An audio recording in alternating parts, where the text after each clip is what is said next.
Welcome to the Dark Wilderness, where we explore first-hand encounters with the unexplained. If you've had a story you would like to share, please email it to me in the link below.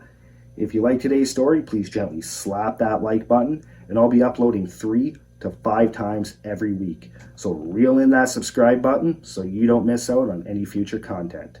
Now, let's get into today's encounters. This encounter was said to me by a guy named Greg. Back in 2009, Greg and 3 of his buddies went on a fishing trip out in the Whiteshell Provincial Park in eastern Manitoba. Where they were going was a backcountry remote lake, he said. He said the only way to get in there is to take a canoe. It was over by the Caddy Lake area. This is actually an area I've been to quite a few times too. I used to go do the whole Whiteshell River system through there, so I'm very familiar with that area.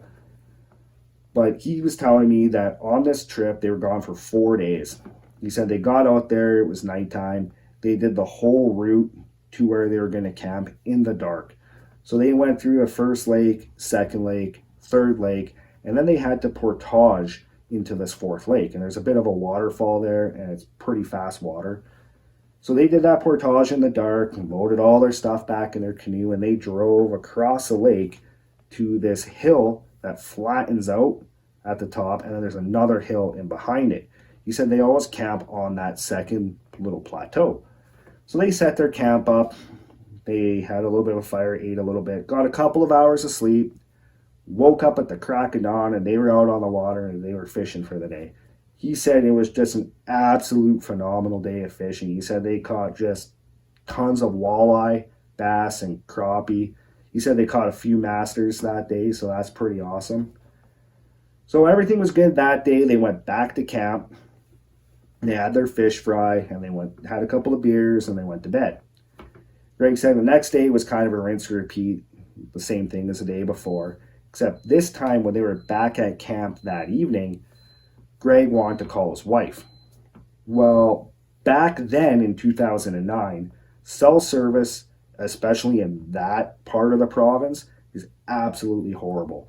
See, where the Whiteshell is, it's located in the Canadian Shield. So it's just tons of granite and rock hills and dense forest, and it's very remote, just kind of in the middle of nowhere.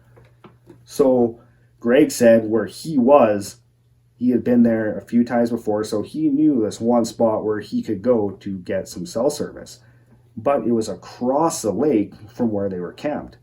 So he said to his buddies, hey guys, I'm just going to go call my wife. I'll be back in a little bit. So he goes down, gets in his canoe, fires up the motor, and he drives across that lake. And he's heading back towards the portage.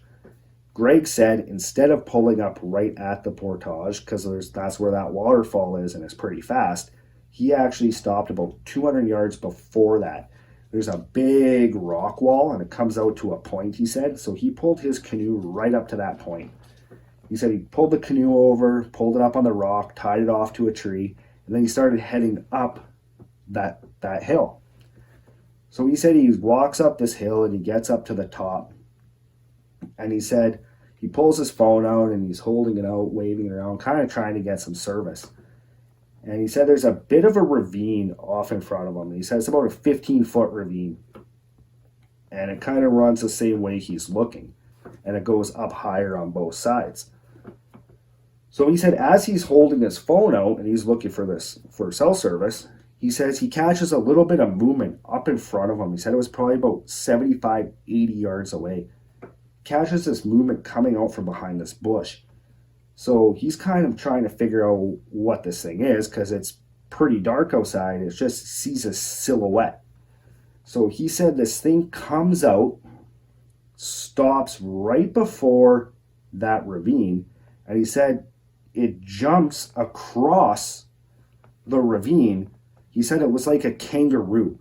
He said that's the only thing it could really remind him of was how the way a kangaroo will bounce.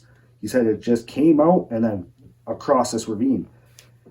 And he said when it landed, it didn't land and go down to all fours. He said when it landed, it was running on 2 legs. Now, he kind of freaks out because he doesn't know what the heck he just saw in front of him. I mean, deer will sometimes, when they bound, they might look like a kangaroo, especially if they're jumping over like a fence. But typically, if they're jumping over a ravine, it'd be like picture a dog running and jumping, right? They'll come and they'll jump like this. They're not gonna kangaroo hop. So he's freaking out, he said. So he abandons trying to find cell service and he's gonna head back down to his canoe. So he said he starts heading back down this hill, trying not to fall because he doesn't want to fall, hit his head, knock himself out because he has no idea what that thing that just jumped that ravine was. Because as far as he knows, there's nothing in North America, nothing in Manitoba that runs around on two legs and jumps like a kangaroo. So he doesn't want to knock himself out and find out what that was. So he's taking his time coming down this hill. And he said he just had this horrible feeling the entire time. He said it was like a feeling of dread. And he said he just wanted to get out of there. He said every muscle in his body was just screaming at him to run. And he said the only reason he wasn't running was because of his fear of slipping and hurting himself and then having to deal with whatever that was. So he finally gets down to the canoe and he's trying to untie it. He said he struggled to untie it because he said his heart was just a racing at the time and he said he was a bit of a mess.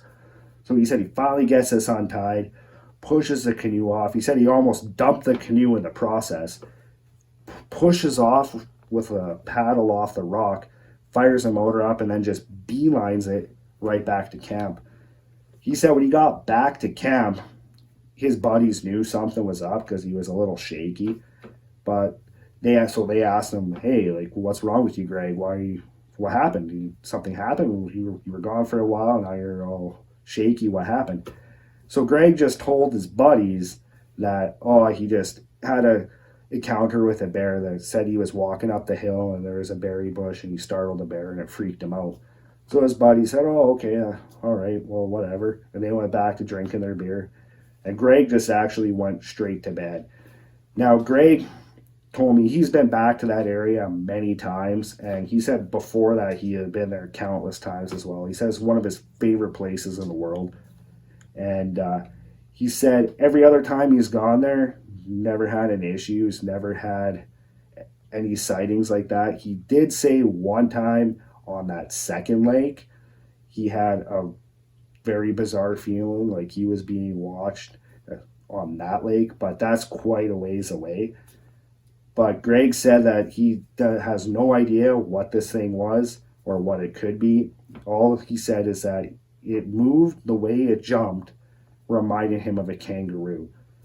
So I don't know of any animals in Manitoba that jump like a kangaroo and can run on two legs. I've seen bears walk on two legs before. I've seen dogs take a couple of steps on two legs. My dog will do that, but typically it'll be if she has her front legs on my shoulders. So whatever this was that he saw, I no idea what to say about that. I guess it's just something we'll never know. If you have any ideas of what that might have been, leave it in the comments. But other than that, thank you for joining today's story. Well, that's it for today's encounter. Thank you for joining us, and we'll see you next time.